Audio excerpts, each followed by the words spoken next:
So this is how you can capture stars on your iPhone camera. So the first thing I would recommend you to do is to get an app like Night Sky or Sky Guide AR, which means that you can easily just point your camera on towards the sky and see like the visualization of where each star is. So you can be a little bit more accurate with this. And yeah, that's how you can see what's really going on above you. Then using your camera, I would recommend you to stick with the main one. As you know, we have double or triple lens setup, so you can easily switch in between them, but the wide angle as well as the telephoto are usually not that good. So just stick with the 1x zoom, or at least don't switch to the other camera. You can see when you zoom in and out when it switches in between. So I'd recommend you to just stick with the main camera to get the best results possible.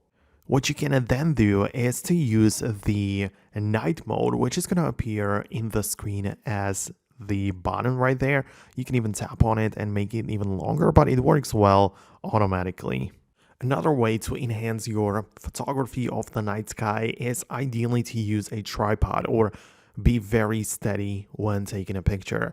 Obviously, if you use the night mode, there is like different intervals of which it takes in the light. So the longest one we can get on the iPhone is 30 seconds, which is going to be likely triggered in this situation. So you want to make sure that during those 30 seconds, you are as steady as possible, and your hands will likely never be as steady as an iPhone on a tripod. So I'd recommend you to get a tripod to be very stable. Use the night mode. Don't switch to the other cameras like the wide angle or anything like that, and just see what options are going to be available. Also, it depends on the iPhone model a little bit. Obviously, the newer devices are going to be better at this. So yeah, go ahead and let me know below if this helped you. If there are more things you are interested in, go ahead and subscribe to this channel, and I'll see you in the next tutorial.